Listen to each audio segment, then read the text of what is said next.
If you're living paycheck to paycheck and never have anything left over to do what you love with the people you love, then you've come to the right place, because by the end of this video, you're going to have several ways to save money on a low-income budget without making major lifestyle changes.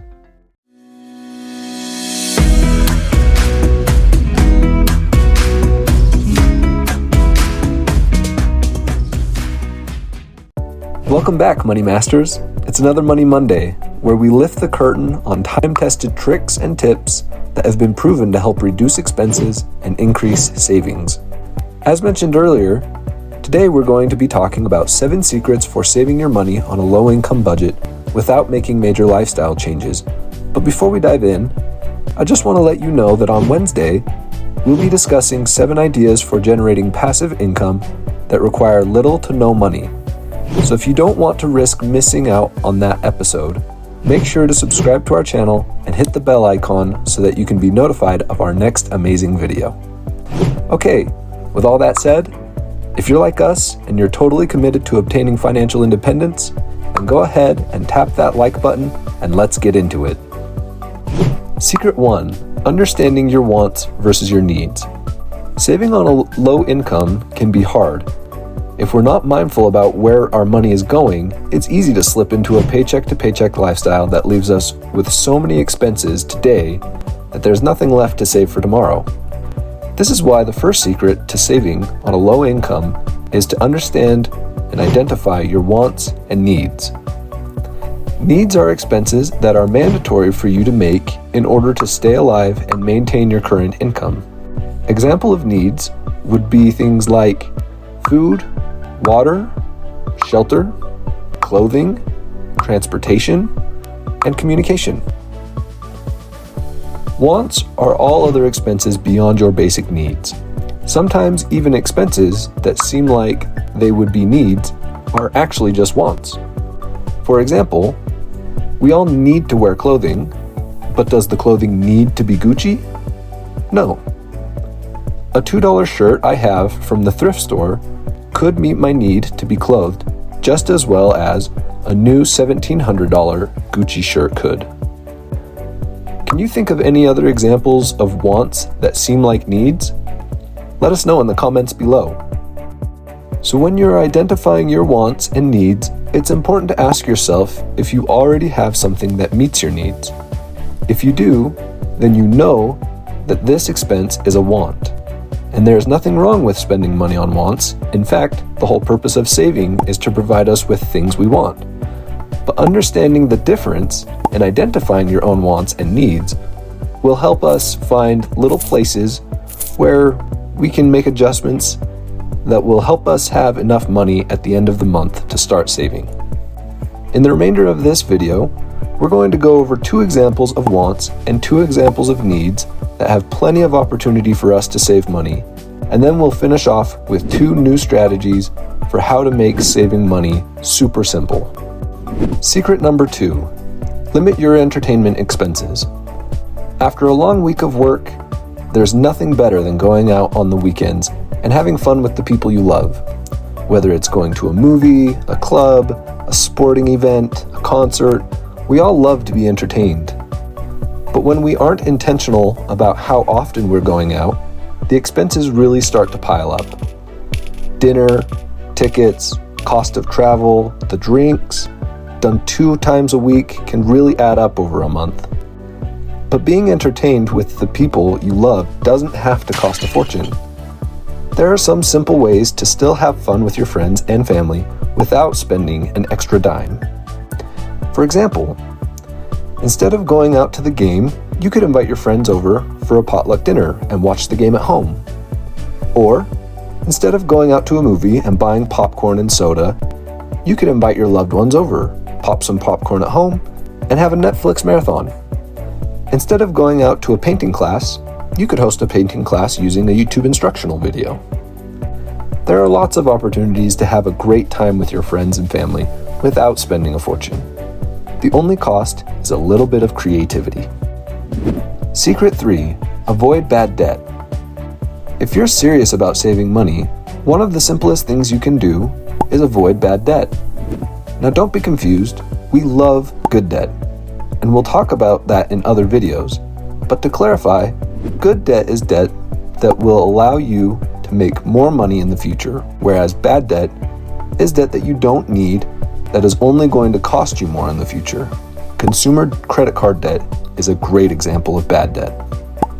Many people rack up credit card debt to cover the cost of wants like new furniture, home remodels, new cars, and the latest phone. These are examples of bad debt. Bad debt makes saving hard for two reasons. First, there are minimum balances due, which means that until the loan is paid off, you have a payment you have to make every month. Second, you have to pay interest on that loan, which means that the longer you take to pay it off, the more you'll have to pay. So an item that only costs $100 in cash could end up costing $150 by the time it's paid off because of the interest. When it comes to credit card debt, a good rule of thumb is to only go into debt for items that you could afford to pay for in cash. That way, you know you can make the payments, you build your credit, and where possible, avoid paying anything extra in interest. So those are a couple of ways that you can adjust your wants to easily start saving more money every month. Now let's look at a couple of ways that you can adjust the cost of your needs without making major lifestyle changes. Secret 4. Spending wisely on groceries. Did you know that in 2020, the average grocery bill is around $1,000 per month and can even be as high as $4,000 per month? These were findings from the Bureau of Labor Statistics. Another 2020 study showed that around 1/3 of all the food produced in the world doesn't get eaten and actually goes to waste. Isn't that crazy? Based on this information, there are a couple of simple things you can do to cut down on the cost of these necessities. First, you could simply plan out a menu for your meals for the week. By having a menu for every meal, you'll already know exactly what items you'll need at the store. This will cut down on impulse purchases. And if we cut down on impulse purchases, we'll most likely stick to our menu and less of the food that we purchase will end up wasted. Second, you could comparison shop. Sometimes one store will sell a product for $5 and another store will be selling the same thing for $2.99. So there may be stores in your area that you know have better prices than others. In a lot of ways, you can save just by downloading a price matching app and checking it at the register.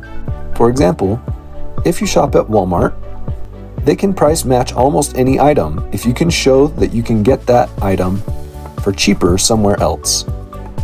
Along this same line, sometimes there will be two products at a store that are identical in every way, even manufactured at the same factory, that cost different depending on the brand on the label. Name brand products tend to cost significantly more than generic brands, even though the generics are exactly the same product. Lastly, a super simple trick to spending less at the register is to just pay in cash. In a digital world, it's easy to lose track of expenses. If you physically handle the money and go to the store with a set budget, it's much easier to not overspend. Secret 5. Minimizing the cost of your housing. Most likely, housing is one of your greatest expenses.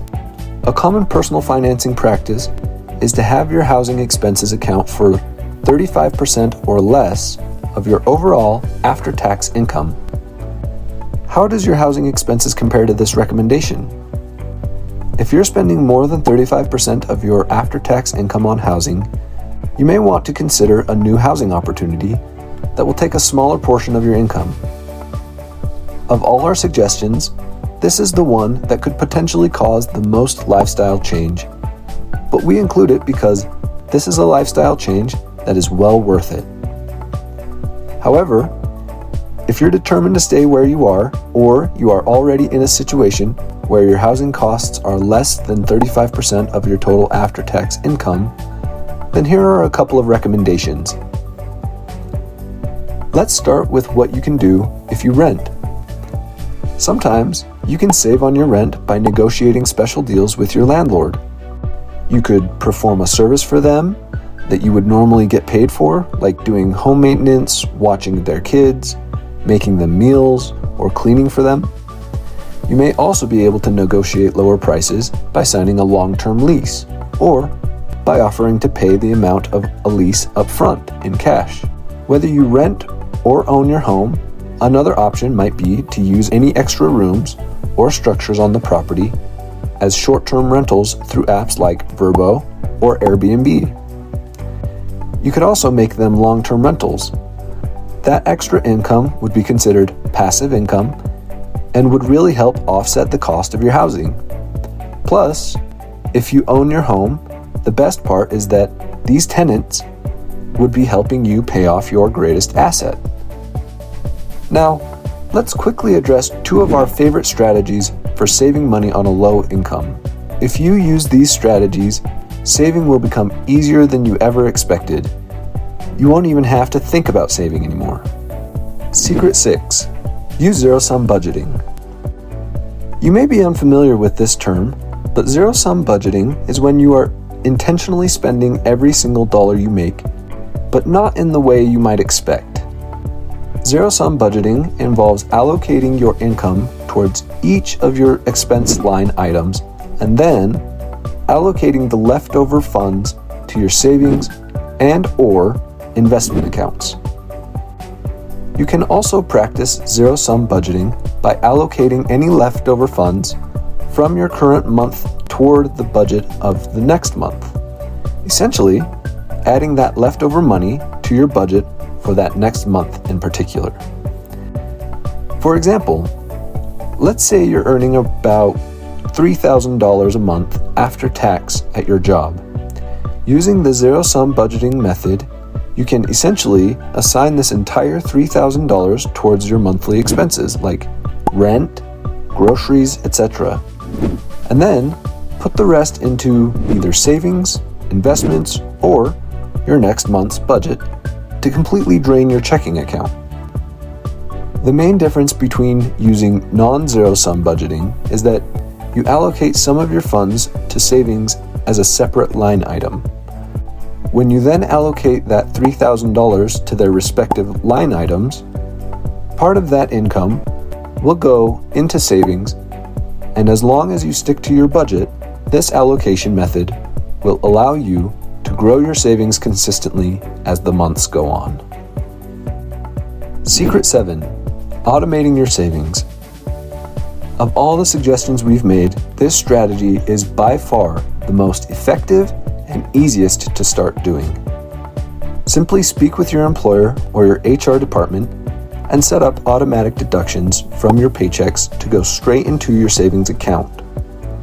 With auto deductions, you'll never see the money. You never have to touch it, and you won't even know it's missing when you get your paycheck. When you set this up, we recommend that you have your employer auto-deduct at least 5%, but preferably 10%.